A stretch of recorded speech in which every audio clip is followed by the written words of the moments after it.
तब तक ये स्थूल शरीर का बंधन है, और जब तक कारण शरीर है तब तक सूक्ष्म शरीर है। कारण शरीर का पॉलिश, जैसे मिरर जो है, तो मिरर क्या है? कांच का टुकड़ा। लेकिन कांच के टुकड़े को मिरर कह सकते हैं क्या? लेकिन मिरर कांच के टुकड़े के अलावा कुछ नहीं। तो मिरर कब बना? तो जब उसके एक तरफ हमने पॉलिश कर, तो वो कांच का टुकड़ा क्या हो गया? मिरर हो गया।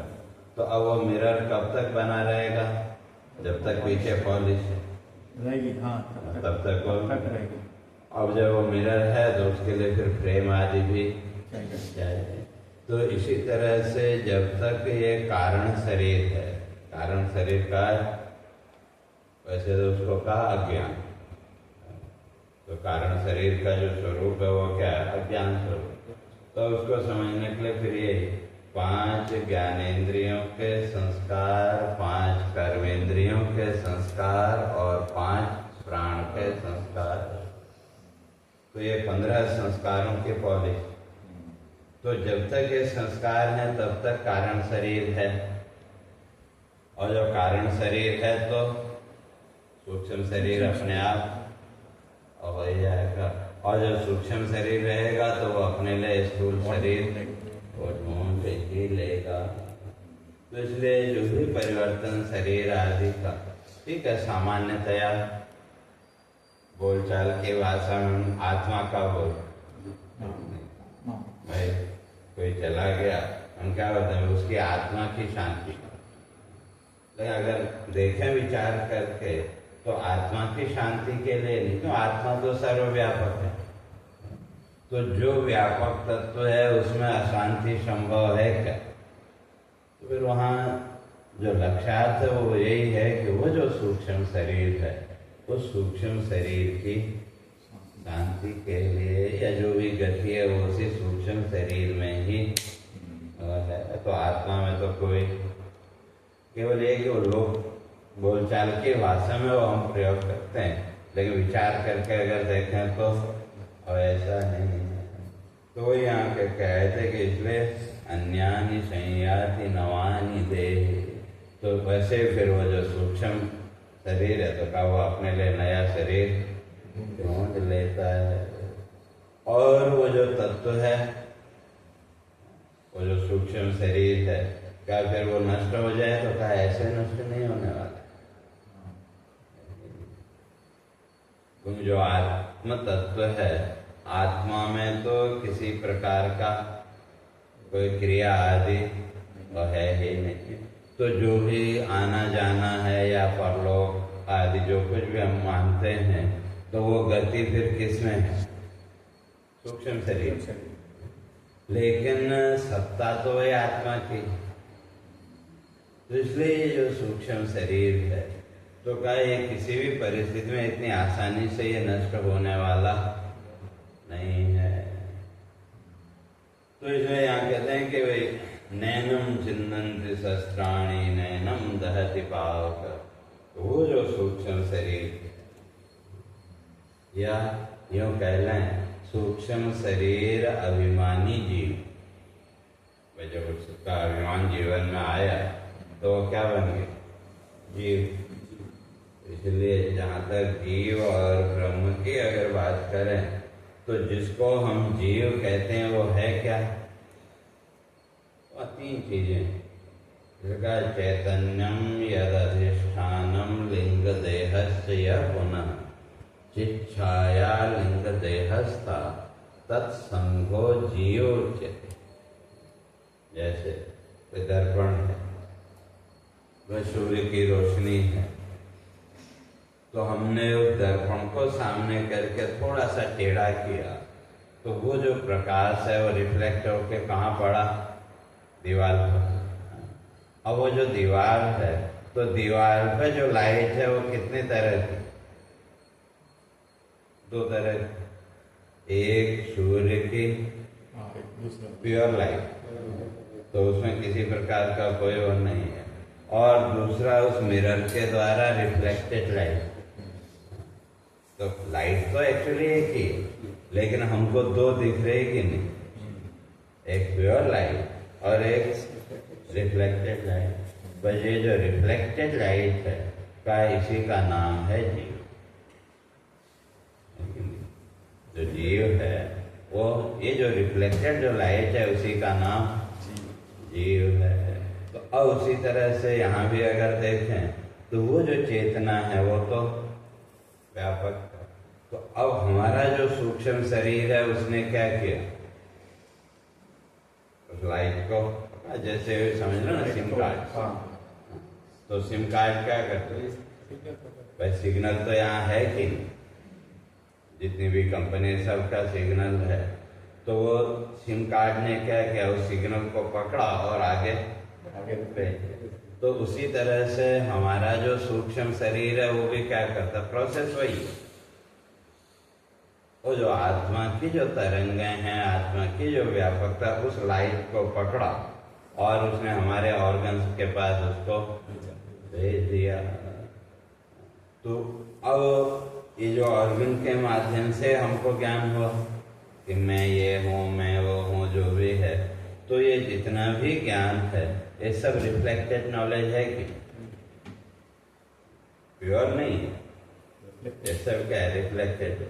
और उसमें साथ में फिर वही चित्त संस्कार, हमारे चित्त में जैसे संस्कार होंगे उन संस्कारों के आधार पर ही ये अच्छा, ये बुरा इत्यादि वो हमको पता लगा कि नहीं। तो वो किसने बताया, हमारे संस्कारों में। तो लाइट तो वही है लेकिन रिफ्लेक्टेड लाइट। तो उसी तरह से जो जीव है, तो जीव के लिए भी वही तीन चीजें, एक चैतन्यम यद अधिष्ठान, वो जो चैतन्य तत्व है वो क्या है, वो उसका अधिष्ठान। अधिष्ठान माने अंतिम आश्रय, उसके आगे फिर कोई और आश्रय नहीं, वो लास्ट का। तो अब वो जो चैतन्य है, तो वहां से निकलने वाले वो रेज, प्रकाश की किरण, और बीच में आ गया सूक्ष्म शरीर। तो और तीसरा चैतन्यम यद अधिष्ठानम लिंग देहस्य पुनः चिच्छाया लिंग देह। वो जो चैतन्य है, उस चेतन की इस सूक्ष्म शरीर में पड़ने वाली छाया। तो इन तीनों का जो मिला हुआ रूप है, कहते हैं तत्संगो जीव उच्यते, उसी का नाम जीव है। तो इसलिए जीव अलग से कोई तत्व है नहीं, वो तो क्या है, शैडो कह लो, जो हम मैं जो कह रहे हैं, तो ये क्या है, आत्मा का शैडो। तो क्या वो शैडो है, तो फिर ज्ञान होना चाहिए। तो यानी क्यों बीच में आ गया सूक्ष्म शरीर, जैसे मिरर है, तो मिरर की विशेषता क्या है, मिरर की चार विशेषताएं। पहली तो जो मिरर है अपने पास कुछ नहीं रखता, अपने पास वो कुछ भी नहीं रखता। और दूसरा, जिस वस्तु को आपको दिखाएगा उसमें अपने गुण धर्म को जोड़ देगा। अगर मिरर की पॉलिश काले रंग की है तो फेस कैसा दिखेगा आपको, तो आपका फेस तो जैसा है, लेकिन वो जो मिरर है, मिरर में कैसा दिखेगा, मिरर के गुण धर्म के आधार पर ही हमको दिखेगा कि नहीं। या कभी थोड़ी पॉलिश पीछे से निकल जाए तो फिर एक या दो भी कभी कभी दिखते हैं कि नहीं, कभी ऊपर नीचे भी दिखता है कि नहीं। तो मिरर ने क्या किया, जो दृश्य दिखाया उसमें अपना जो गुण धर्म था उसको जोड़ दिया। और तीसरा, जिस वस्तु को दिखाया उल्टा दिखाया, जिस किसी भी वस्तु को दिखाया उसको उल्टा दिखाया। तो पहला अपने पास कुछ नहीं रखा, और दूसरा जो भी जिस किसी भी वस्तु को दिखाया उसमें अपने गुण धर्म को जोड़ दिया। और तीसरा, और जिस किसी भी वस्तु को दिखाया उसको उल्टा और करके दिखाया। तो ये तीनों, तो ये विशेषताएं मिरर। तो इसी तरह से हमारा जो सूक्ष्म शरीर है उसकी भी यही विशेषता है। जो हमारा सूक्ष्म शरीर वो भी यही काम करता है। तो इसमें कहते हैं कि वो जो ये वो जो प्रतिबिंब है, वो जो रिफ्लेक्टेड लाइट है, तो उसी का नाम जीव। तो अब वो जो मिरर है, तो और उसका स्वभाव क्या है? जो वस्तु सामने आएगी वो उसको दिखा देगा। उस वस्तु से उसको कुछ भी लेना देना और नहीं है। हम सामने खड़े हुए तो हमारे सहजों को उसने दिखा दिया, और हम सामने से हट गए तो अपने पास वहाँ कुछ भी उसने नहीं रखा। तो इसलिए कहते हैं कि वो जो जीव है, तो इसलिए जीव का लक्षण ही किया अंतःकरण प्रतिबिंबित चैतन्यम जीव। ये जो अंतःकरण है, अब अंतःकरण कहो या सूक्ष्म शरीर कह लो, कहते हैं इस अंतःकरण में बनने वाला जो प्रतिबिंब, तो उसी का नाम जीव। और ये जो प्रतिबिंब है ये कैसे बनता है, इसलिए कोई व्याख्या नहीं। क्योंकि जो दर्पण में आपने अपना फेस देखा तो कैसे वहां दिखा, हम लोग इतना कह सकते हैं वो मिरर का स्वभाव। क्योंकि वो जो आप देख रहे हो, आपने न तो दर्पण को छुआ, दर्पण तो आपसे दूर है कि, और न आप उस दर्पण के अंदर गए, न आप उसके अंदर गए, और न आपने उस दर्पण को छुआ, लेकिन फिर भी दर्पण ने आपके प्रतिबिंब को दिखा दिया है कि केवल दिखाया, वहां हुआ कुछ नहीं। वो तो है, लेकिन वो जो दर्पण में जिसको हम देख रहे हैं वो क्या है? प्रतिबिंब सहजो ही है। अब बना कैसे?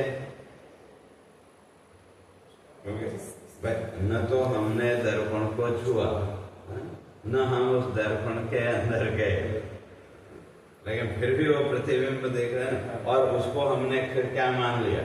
सच्चा माना कि भले ही दिन भर माने या न माने, लेकिन सुबह उठ के जब आप दर्पण के सामने खड़े हुए तो उस समय तो वो जो दिख रहा है उसको कहीं कहीं सच्चा मान लेते हैं कि ज्ञान है, सब कुछ है, लेकिन फिर भी कुछ क्षण के लिए ही सही उसको सच्चा माना कि, और जैसे ही वो जो दिख रहा है उसको सच्चा माना, तब सुख दुख भी आया कि, तो फिर सुख दुख का कारण क्या है?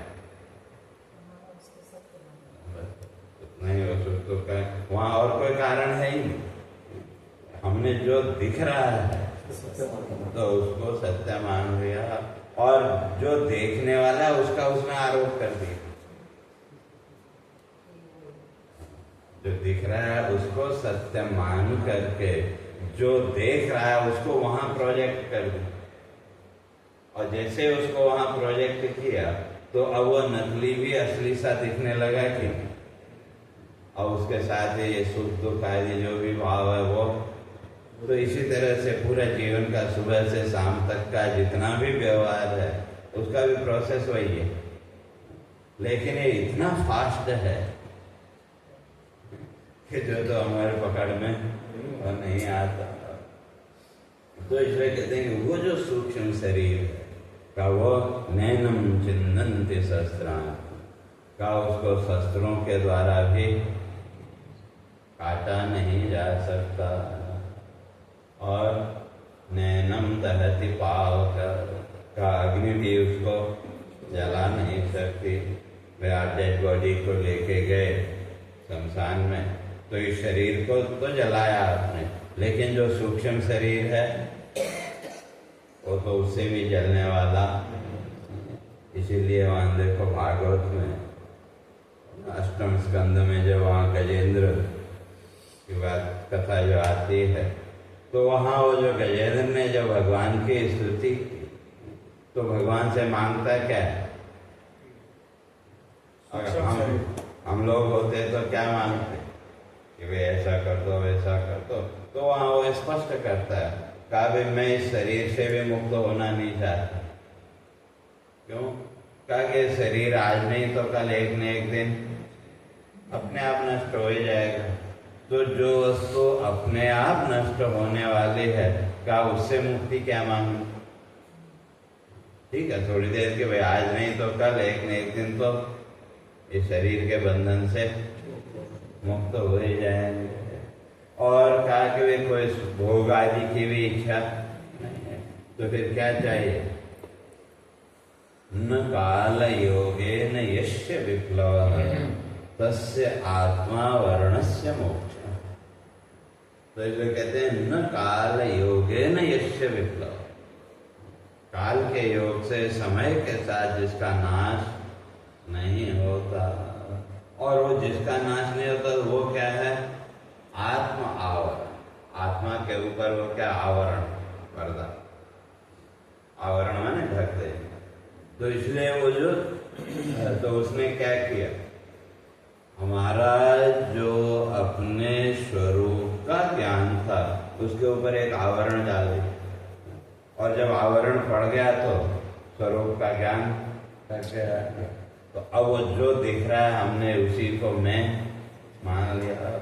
और वो आवरण डालने वाला कौन? तो कहा ये सूक्ष्म शरीर। और सूक्ष्म शरीर में यह संस्कार। तो इसने क्या किया? जैसे जब दर्पण में हमने अपने आप को देखा, तो एक क्षण के लिए ही सही वो जो दृश्य है उसने हमारे आत्मबोध में आवरण डाल दिया कि ठीक है, हमने वेदांत आदि पढ़ा सुना है, चलो अगले क्षण में हमने अपने को उससे बाहर निकाल लिया। लेकिन एक क्षण के लिए ही सही वो जो दृश्य सामने था वास्तव में जो है ही नहीं। वो तो क्या एक आभास कहो या प्रतिबिंब के लो, क्यों वास्तव में नहीं है? क्यों? अगर होता तो दर्पण में बाद में भी रहना चाहिए था। अगर वो वास्तव में होता तो बाद में भी रहना चाहिए था। और उससे दर्पण में कोई विकार आया क्या? दर्पण तो अपनी जगह जेब का क्यों है, लेकिन फिर भी वो जो सामने जो दिख रहा है उसको देखते ही एक क्षण के लिए ही सही उसने क्या किया? हमारा जो स्वस्वरूप बोध था उसके ऊपर आवरण डाल दिया। और उस समय फिर हम वो जो दिख रहा है, जैसा दिख रहा है, उसी को हमने सच्चा मान लिया कि जैसे यूँ समझो पूरा दिन आप गए ऑफिस आदि जब जाते हैं तो पूरे दिन का विचार करके देखें। ठीक है, सवेरे आपने दर्पण में चेहरा वगैरह, ड्रेस वगैरह वो सब देखा, फिर आप ऑफिस चले गए। अब पूरे दिन को अगर देखें तो कहीं न कहीं आप आत्मभाव में हैं कि कहीं न कहीं मैं हूँ। ठीक है, जो भी ऑफिस वगैरह का काम वो सब करना, लेकिन उस समय कहीं न कहीं आपके जीवन में अद्वैत भाव है कि भले आप जो भी काम कर रहे हैं वो सब अलग है, लेकिन आपके जीवन में अद्वैत भाव है कि। और फिर रास्ते में चलते कहीं किसी बड़ी दुकान में पहुंचे और वहां लगा हुआ है बड़ा सा शीशा, वहां गए, वो शीशा सामने आते ही अद्वैत से द्वैत में आ गए कि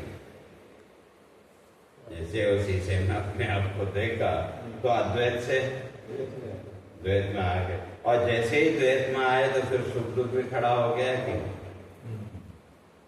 जैसे वो दर्पण में दिखने वाला जो प्रतिबिंब, जो आभास, तो उसको जैसे ही सच्चा माना अर्थात द्वैत में आए और द्वैत में आते ही सुख और दुख अपने आप आ गया, उसको लाना नहीं पड़ा।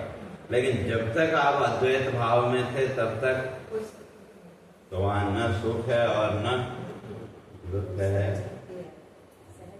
सहज वृत्ति हो जाता है, ठीक है, संसार क्या जो कुछ भी हो जाता है। लेकिन अगर एक तरह से विचार करके देखें तो उतनी देर आपके अंदर वो अद्वैत भाव है कि मैं हूं, ये तो भाव है, लेकिन मैं सुखी हूं, दुखी हूं, मोटा पतला इत्यादि कोई भाव है क्या? वो तो जब किसी ने बताया या वो दर्पण के सामने हम गए तो द्वैत में जैसे आए, उस द्वैत में आते ही वो सुख दुख भी खड़ा हो गया। तो अब ये किसने सुख दुख खड़ा किया? कहते यही सूक्ष्म शरीर, क्यों सूक्ष्म शरीर में वही संस्कार। इन संस्कारों ने क्या किया? हमारा जो अद्वैत भाव था, हमारा जो स्वयं के होने का भाव, एक निश्चिंतता जो जीवन में थी, उसके ऊपर एक पर्दा डाल दिया कि, और जैसे ही वो पर्दा पड़ा तो उसके साथ ही अब हम अपने को जो दिख रहा है वो, या जो किसी दूसरे ने बताया ऐसा है, ये वो है, तो वो द्वैत भाव जैसे आया तो उसके साथ वो सुख और दुख भी आ गया। तो इसलिए वहां गजेंद्र कहता है का ये जो सूक्ष्म शरीर है ये क्या है? ये आवरण रूप, क्योंकि संस्कार है और उसका स्वभाव है कि जैसे वो दृश्य सामने आएगा, जैसे हमारी जो इंद्रियां हैं, ऑर्गन सिस्टम है, तो भगवान ने इसमें वही सेंसर सिस्टम लगा के रखा है। तो इसलिए परां दिखानी वितृणत स्वयंभू परां पश्यदिनांतरात्मन कश्चित् धीर प्रत्यगात्मानमैक्षत आवृत चक्षुः अमृतत्वमिच्छन्। तो इसलिए मंत्र कहता है कि परांच खाने वितृणत स्वयं। तो जो स्वयं वो परमात्मा है उसने क्या किया? हमारी जो इंद्रियां हैं, इन इंद्रियों के अंदर एक वो सेंसर सिस्टम लगा कर रखा है। और वो सेंसर का काम क्या है? भाई जो बाहर है तो उस दृश्य को अंदर आपको दिखाना।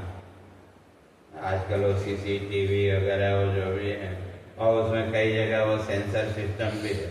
और सेंसर का काम क्या है? उसकी रेंज में जब कोई भी एक्टिविटी हुई तो वो सेंसर सिस्टम भी एक्टिव हो जाता है कि, और वो जो सेंसर सिस्टम है उसने क्या किया?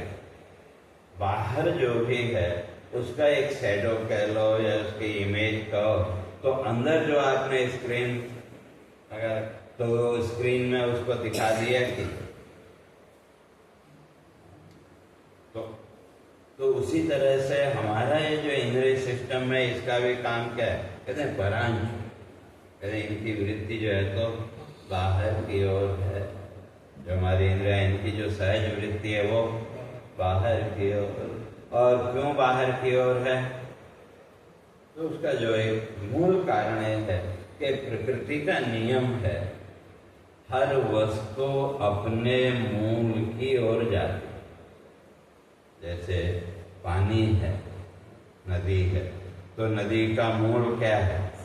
समुद्र। ठीक है, वो बादल आदि के माध्यम से वो साइकिल है, लेकिन उसका मूल तो क्या है? समुद्र ही है। और हर नदी की जो गति है किस ओर है?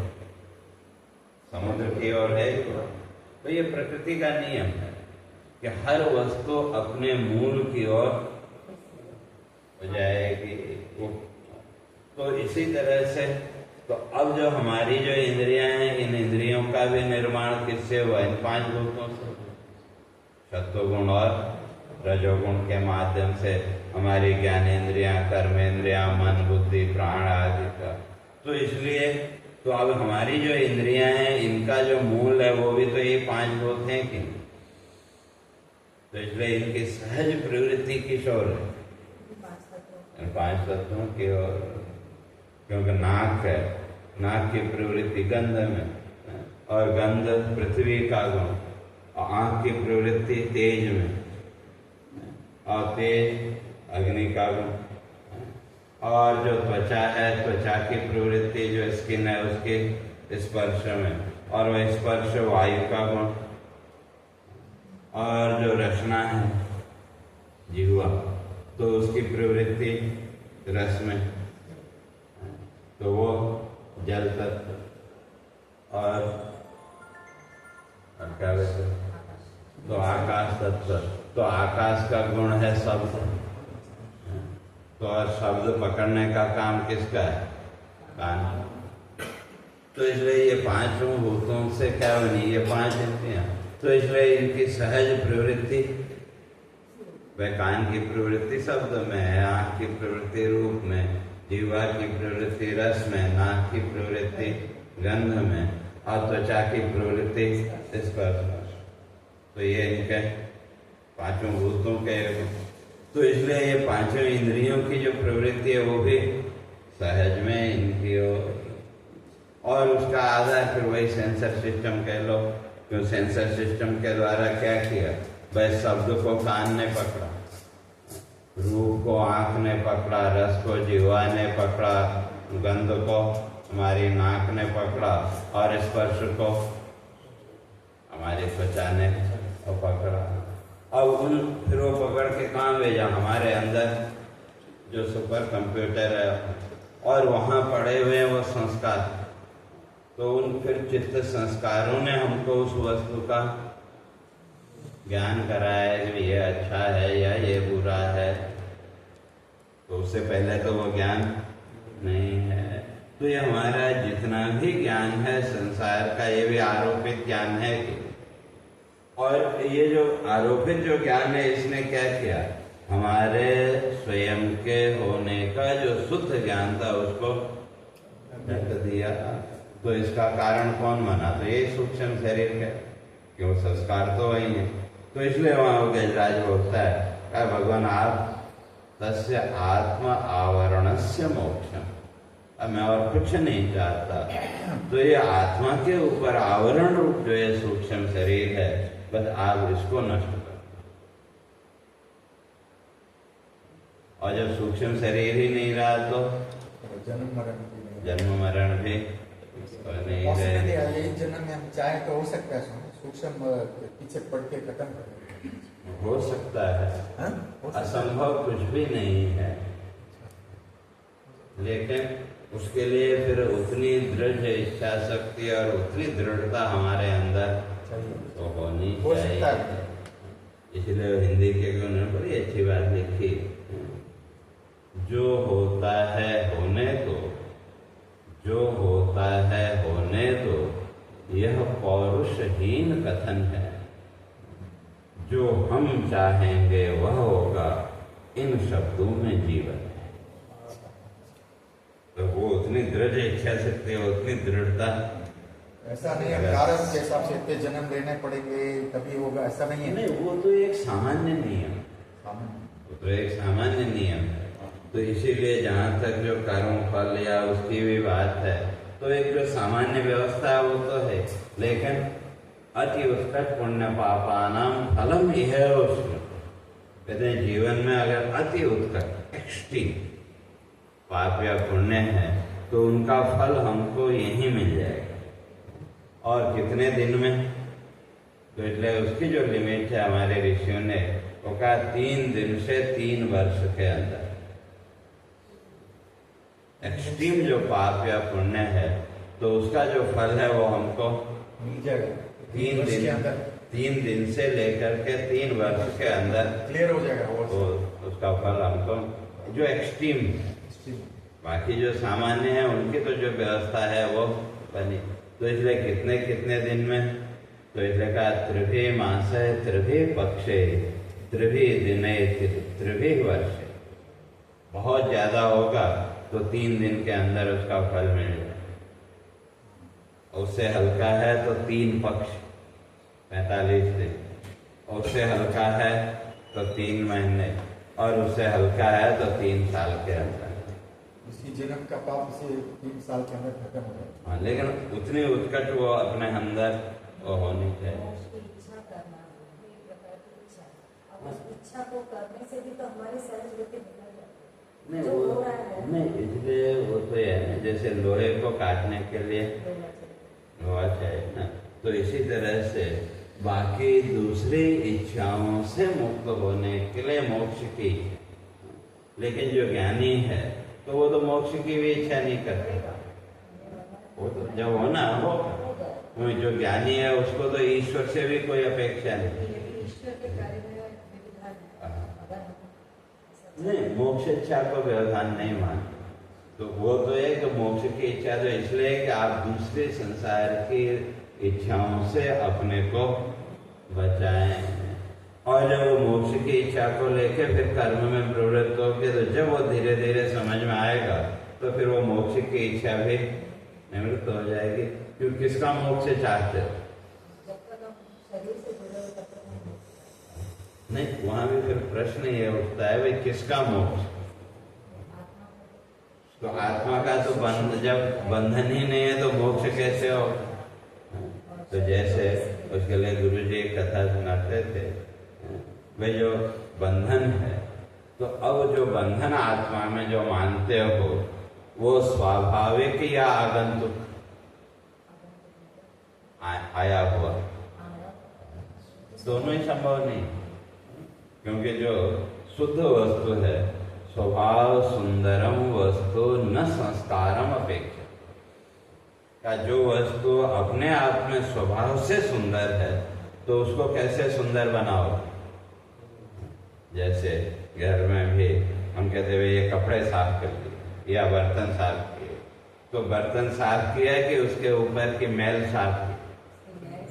मैल साफ की, लेकिन हम बोलते हैं भाई बर्तन साफ किया, तो बर्तन को साफ कर सकते हैं क्या? वो तो अपने स्वरूप में जैसा है वैसा है। तो वो जो सफाई का जो क्रम है तो वो क्या है? ऊपर से आया हुआ जो आवरण था उसको हमने वो हटाया, तो वो जो आवरण है वो आगंतुक हो गया, आया हुआ, तो उसको निकालो। तो जब वो आगंतुक उसको हटाओगे तो आज तुमने हटाया, कल फिर आ जाएगा। हाँ, तो रोज तो जो आगंतुक, तो अब जो आत्मा का जो बंधन है तो फिर वो कैसा है? स्वाभाविक या आगंतुक? दोनों ही नहीं होते।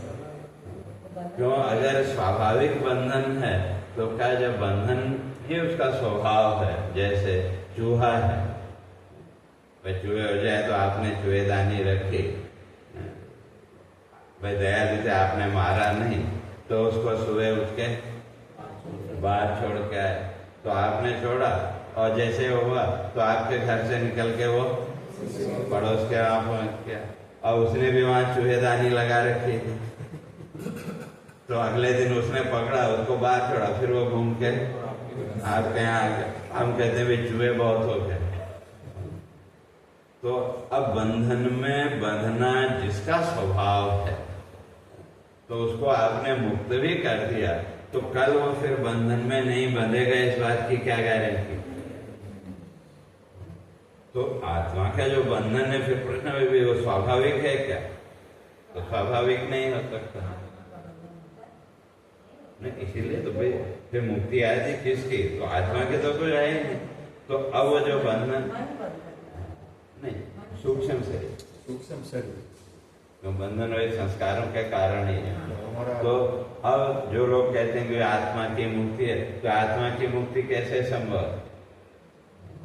तो जब ये समझ में आ गया कि भाई जो आत्मा है वो मुक्त ही है, वहां तो कोई बंधन है ही नहीं, न वो स्वाभाविक है और न आगंतुक।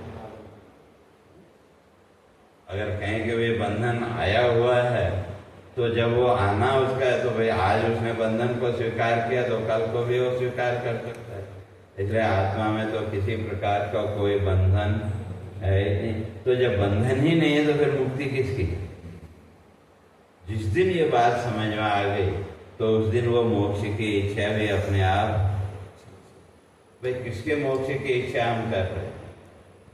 क्यों मोक्ष की इच्छा करना भी तो वो व्यर्थ ही है, क्यों जो स्वयं ही मुक्त है। मेन टारगेट सूक्ष्म शरीर है, टारगेट सूक्ष्म हाँ, शरीर तो- को एक टारगेट करना है। हाँ, तो इसलिए आत्मा तो स्वयं ही मुक्त है, तो जो स्वयं ही मुक्त है तो उसको क्या मुक्त करेंगे? ये तो स्वभाव है ना इंसान का कि वो मोक्ष को पाना चाहता है। ये ज्ञानी और संतों की तो नहीं है, ये हम जैसे साधारण मनुष्य की। नहीं, वो स्वभाव नहीं, फिर बात यह है कि वह स्वभाव अगर है तो वो तो फिर कभी मिट नहीं सकता, ऐसे नहीं। तो अगर उसको स्वभाव है तो फिर तो वो तो मोक्ष की इच्छा चलती रहेगी, वो आपका स्वभाव है, वो करते रहो। तो फिर संसार की इच्छा क्यों? अगर उसको स्वभाव आप कहोगे तो फिर संसार की इच्छा नहीं होनी चाहिए। तो मोक्ष की इच्छा तो यह है कि हमने एक उसको सुना या अपने को बचाने के लिए एक ढाल की तरह हम उसका उपयोग करें, अपने आप को टटोल के देखें कि हमारे अंदर इच्छा क्या है। तो मोक्ष आदि को तो अगर देखें तो कहीं न कहीं हम एक ढाल के रूप में उसको उपयोग करते हैं कि नहीं, और उससे किसको धोखा दे रहे हैं? अपने आप को।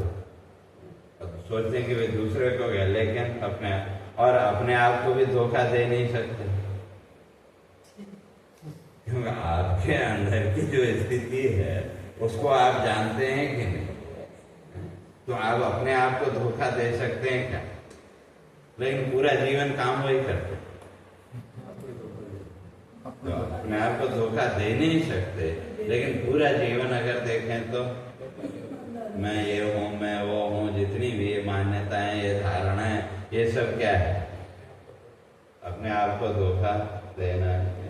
तो इसलिए वहां जो गजेंद्र कहते हैं कि आत्मा आवरण से मोक्ष, ये जो आत्मा के ऊपर जो आवरण है, जिस आवरण ने हमारे स्वरूप ज्ञान को ढक दिया है, बस आप इस आवरण को हटा दो। तो इसी तरह से ये जो सूक्ष्म शरीर आदि है, जो कर्म संस्कार, ये सब क्या है? हमारा जो अपने होने का जो स्वरूप ज्ञान था उसके ऊपर ये आवरण है। और जब ये आवरण आए तो अब हमने जो दिखा उसी को सच्चा मान लिया, तो मुक्त होते हुए भी बंधन में पड़ गए कि जैसे पहले कहा, तो सुबह जब आपकी आंख खुली उस समय किसी प्रकार का कोई बंधन है क्या? जब तक आप अपने कमरे में, तब तक,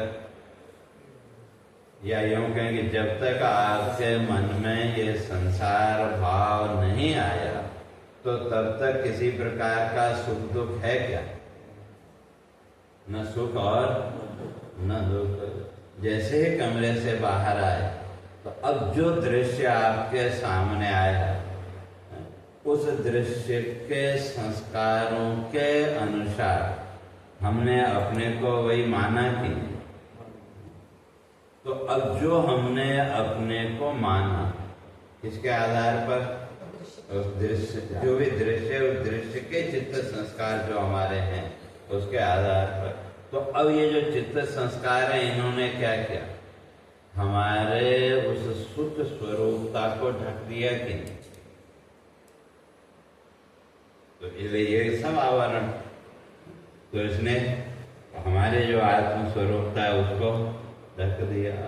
और जब आवरण आया तो फिर विक्षेप तो आएगा। इसलिए जो ज्ञान की जो प्रक्रिया है, वो ज्ञान क्या करेगा? हमारे इस अविद्या की ये जो आवरण शक्ति है वो उसको हटाए। जैसे पंखा चल रहा है, आपने बटन बंद किया तो इलेक्ट्रिसिटी का फ्लो बंद हो गया कि नहीं? लेकिन फिर भी पंखा थोड़ी देर घूमेगा कि नहीं? तो इसी तरह से जो ज्ञान है, तो ज्ञान हमको मुक्त कर देगा ऐसा नहीं, बल्कि वो जो अविद्या का एक प्रवाह है, अविद्या का जो फ्लो है, तो ज्ञान उस फ्लो को रोक देगा। जैसे पंखे में भी वह आपको स्लो करना, तो रेगुलेटर है कि नहीं? तो रेगुलेटर क्या करता है? तो जो उसका फ्लो है तो उस फ्लो को उसने कंट्रोल किया तो भाई आपको कितना चाहिए उसके हिसाब से। और जब नहीं चाहिए तो जैसे अब सर्दी है, सर्दी में थोड़ी सी सर्दी है तो हमने थोड़ा सा पंखे को कम किया, फिर सर्दी बढ़ी तो अगले दिन और ज़्यादा उसको कम किया, और लास्ट में एक दिन कि अब नहीं, आज रहने तो आज नहीं। तो इसी तरह से जैसे जैसे जीवन में हमारे ज्ञान स्पष्ट होता जाएगा वैसे वैसे अविद्या का जो प्रवाह है वो कम होता जाएगा, और जैसे जैसे वो कम होता जाएगा तो हमारी वो जो संसार वृत्तियाँ वो भी अपने आप कम होंगी, और जैसे जैसे वो संसार वृत्ति कम होगी वैसे वैसे सुख दुख का भाव भी कम होगा। तो ऐसे करते करते एक दिन जिस दिन पूरी तरह से हो गया तो अब पीछे से बटन तो बंद हो गया, लेकिन बटन बंद करने से पहले पंखा तो चल रहा था कि, लेकिन अब वो जितने स्पीड में वो चल रहा होगा उसको रुकने में उतना समय तो लगेगा। तो इस तरह से तो ज्ञान होते ही आप इस बंधन से मुक्त हो जाएंगे ऐसा नहीं, क्योंकि जिस क्षण आपको ज्ञान हुआ उससे एक क्षण पहले तक अविद्या का वो प्रवाह है कि उसके संस्कार तो हैं, तो जितनी देर के वो संस्कार रहेंगे उतनी देर वो संस्कार आपको इस संसार में घुमाएंगे, और जैसे वो संस्कार पूरे हुए आप उससे बाहर निकल गए, मुक्त हो गए। तो इसलिए तो वहाँ गजराज भी कहता था कि ये जो सूक्ष्म शरीर, ये जो आवरण है, बस आप इस आवरण को हटा दो। तो अब रही बात फिर आत्मा तो स्वभाव सुंदरम वस्तु, आत्मा तो स्वभाव से ही, तो कहा उसको कैसे पवित्र करो। एक बार हम बोलते हैं ना भाई वो तो बड़ा पवित्र आत्मा है, बड़ा वो है, तो आत्मा तो सबका पवित्र ही, लेकिन उसके ऊपर ये जो आवरण है वो कैसा है उसके आधार पर हमने उसको दूषित या पवित्र वो हमने माना। तो वो जो सूक्ष्म शरीर है कहते हैं वो नैनम चिन्नन्ति शस्त्राणि नैनम दहति पावक, तो उसको न शस्त्रों से काटा जा सकता है और नैनम दहति पावक, अग्नि भी उसको जला नहीं सकती, और न चैनम क्लेदयन्ति आप जल का, तो जल जो है तो इसको गीला नहीं कर सकता, और न शोषयति मारुत का, वायु भी इसको सुखा नहीं सकती। तो फिर इससे मुक्ति कैसे मिलेगी? तो का ज्ञान से, केवल ज्ञान से ही इस आवरण को हटाया जा सकता है। और जहाँ तक आत्मा की बात है, कहा आत्मा तो व्यापक है, तो सब उसकी सत्ता में चल रहा है, तो क्या उसको तो कौन फिर वो करे? भाई अग्नि आदि जितने भी हैं ये उस आत्मा की ही सत्ता में है। तो जो जिसकी सत्ता में काम कर रहा हो वो उसको कुछ कर सकता है क्या?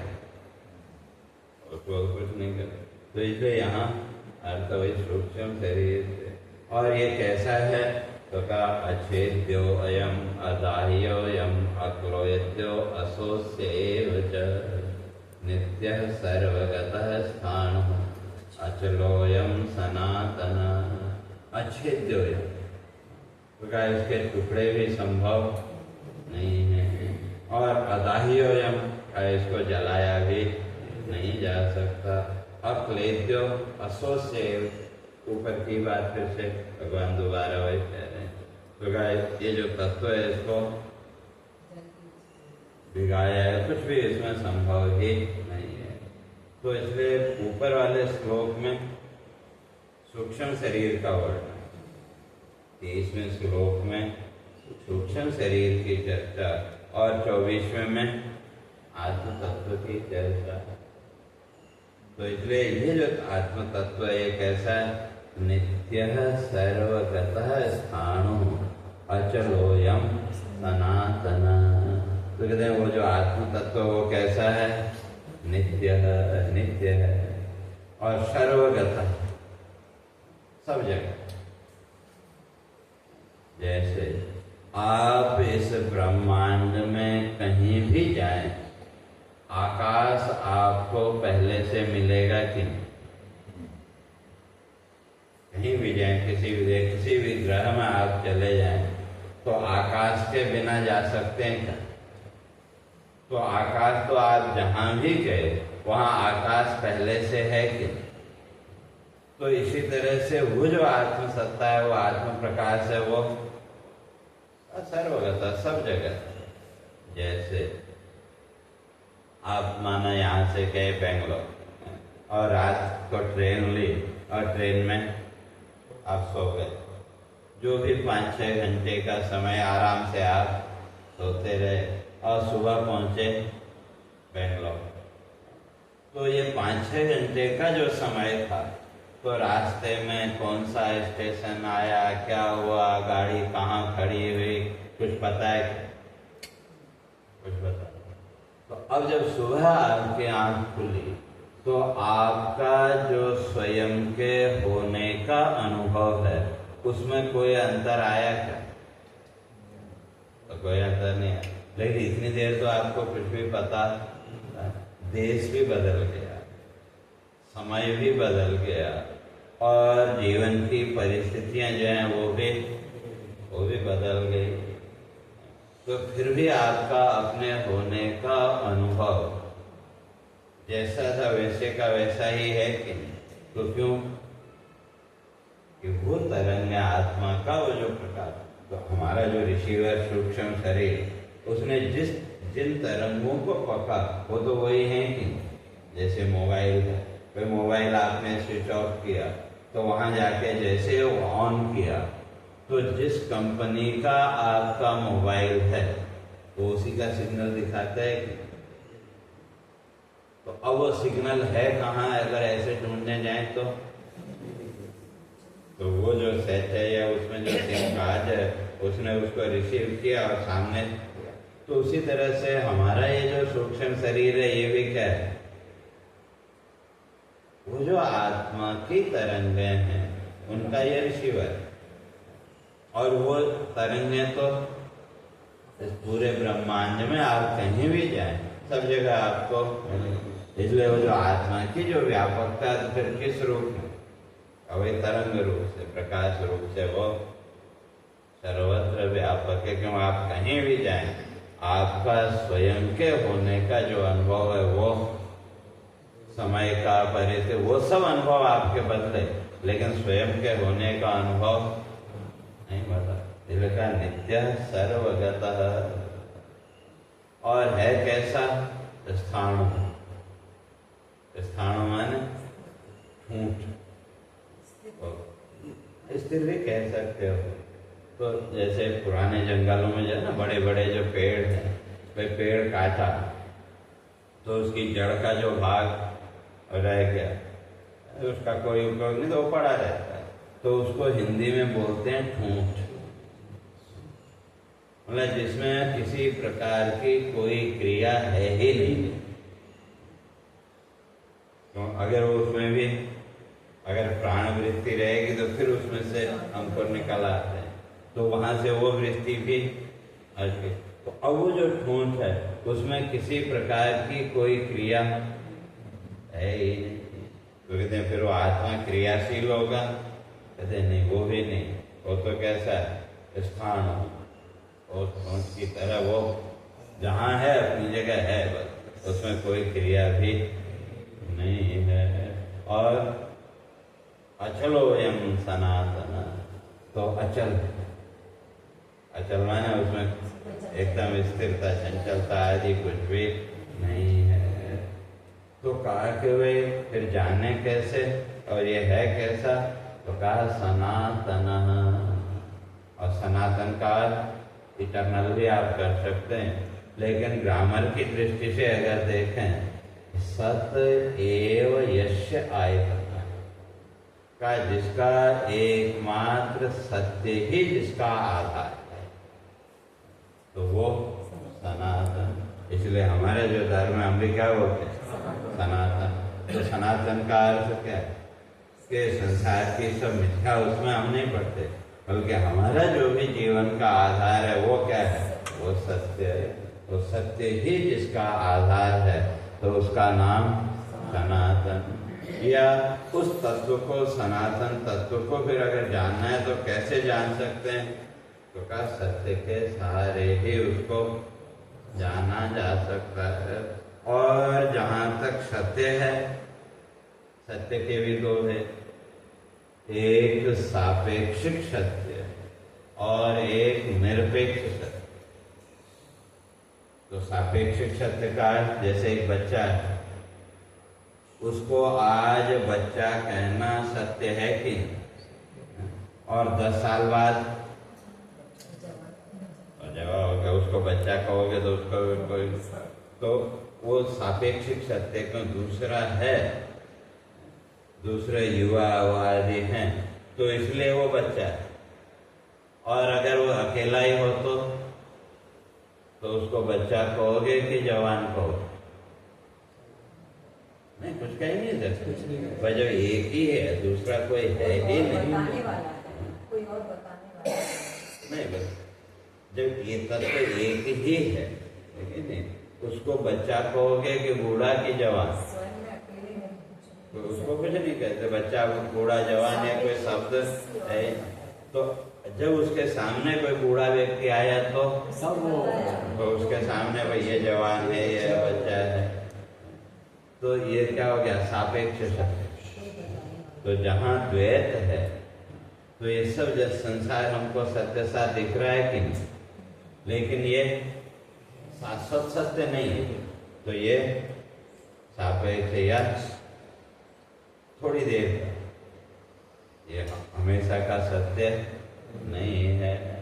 तो और जो तत्व है वो निरपेक्ष। तो इसलिए सत्य के दो, एक सापेक्ष और निरपेक्ष। तो सापेक्ष जो सत्य है उसको प्रूव करने के लिए हमको दूसरे की जरूरत पड़ेगी। नहीं, इसने सच बोला, इसने झूठ बोला। और जो निरपेक्ष सत्य है कहो तो स्वयं अपने आप में, वहां तो कुछ प्रूव करने या उसकी कोई जरूरत है ही नहीं। तो वो जो निरपेक्ष सत्य है, कहते हैं उस सत्य के ज्ञान के द्वारा ही इस तत्व को जाना और समझा जा सकता है। और कैसे, तो का अनुभव रूप से, इसलिए उसको अनुभव के द्वारा ही उसको समझा जा सकता है। क्यों मन वाणी का विषय है ही नहीं, उसको दिखाया नहीं, तो केवल अनुभूति के द्वारा उसको जाना जा सकता है।